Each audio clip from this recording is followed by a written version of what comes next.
वो यार ठठे खूह में बढ़ गया हाइपर बर्स्ट और स्केचर्स, ठीक है। जिसका जो दिल करा ना, पाकिस्तान में हाइपर बर्स्ट के नाम पे स्केचर्स चिपकाई जा रहा है लोगों को, और लोग वो समझ के ले जा रहे हैं कि वो ओरिजिनल हाइपर बर्स्ट स्केचर्स का मॉडल है, जूता है, या वो सैंडल है, या वो चप्पल है। ओ भाईजान, खुदा का वास्ता है, लोगों को चे बनाना बंद करें। मुझे कोई मसला नहीं है 2 नंबर जूते बेचने से, आप बेचें, खुल के बेचें, कोई मसला नहीं है। लेकिन अगर वो कॉपी है, ओरिजिनल नहीं है, तो वो बता दें कि भाईजान वो ओरिजिनल नहीं है। उसके अंदर वो टेक्नोलॉजी का इस्तेमाल ही नहीं हुआ कि जो असल टेक्नोलॉजी है। जो ओरिजिनल हाइपर बर्स्ट टेक्नोलॉजी होती है ना, वो एथिनाइल विनाइल एसीटेट, जो कि इसका बेस मटेरियल होता है, उसको सुपर क्रिटिकल प्रोसेस के थ्रू हीट और प्रेशर दिया जाता है ताकि वो सुपर रिस्पॉन्सिव और लाइट वेट हो जाए। इवन इसको इतना ज्यादा प्रेशर दिया जाता है, इवन अल्ट्रा बूस्ट के मटेरियल से भी ज्यादा, उसमें भी टीपीयू की मिलावट होती है। तो ये एक टेक्नोलॉजी का नाम है, एक साइंस का नाम है।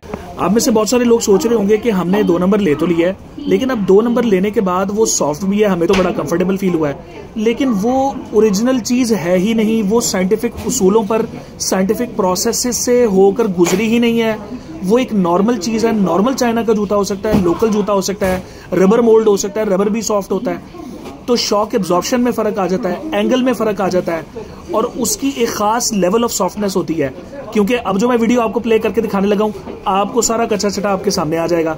सॉरी टू से, अगर आपकी नज़र में सिर्फ सॉफ्टनेस ही मयार है ओरिजिनलिटी को चेक करने का, तो ये तो बहुत ज़्यादा सॉफ्ट है, ठीक है, ये आप देख रहे हैं। लेकिन this is not original Skechers.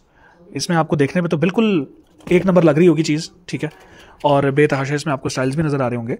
Let's randomly select and see. Skechers है, एसपी लिखा हुआ है, सब कुछ ठीक है, लेकिन आप इसको, ना तो इनका ये ऑफिशियल डिज़ाइन है, सोल कोई और लगी हुई है, पर कोई और है, ठीक है, सॉफ्ट है, इसको पहनने में एतराज़ कोई नहीं है। लेकिन इसको अगर कोई 1 नंबर करके बेच दे तो ये चीज़ ठीक नहीं है। अब आप ज़रा यहाँ पर एक चीज़ को गौर कीजिएगा कि स्केचर्स की स्पेलिंग ही गलत है, ठीक है। तो आप सोचे, आपने इरादा किया कि मैं एक ओरिजिनल जूता 6, 7, 8 हज़ार रुपये का लेने जा रहा हूँ स्केचर्स का। पता नहीं आपने ऐसा क्यों सोच लिया, लेकिन अब लेट सपोज आपने सोच लिया, तो उसके बाद होगा क्या? आप इंप्रेशन लेके जा रहे हैं स्केचर्स का और वो टेक्नोलॉजी का जो कंपनी ने क्लेम किया है कि मुझे ये मिलेगी इसमें और ये मेरे मसलों का हल निकालेगी। लेकिन आप फंस जाते हैं एक ऐसे बंदे के पास जो 2 नंबर बेच रहा है और आपको इन्फॉर्म नहीं कर रहा। 2 नंबर बेचने से मसला नहीं है, मुझे किसी के काम से कोई इशू नहीं है, सिर्फ वो जो गलत बयानी से काम ले रहा है, मुझे उससे मसला है।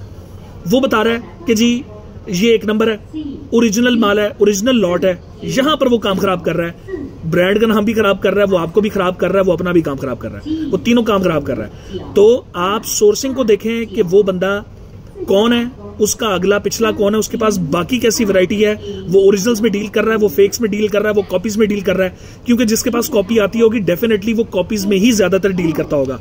ओरिजिनल वाला बड़ा डर डर के कॉपीज में हाथ डालेगा। ये एक सिंपल सा बेसिक लॉजिकल रूल है, अगर आप इसको फॉलो कर लेंगे तो मसला नहीं होगा।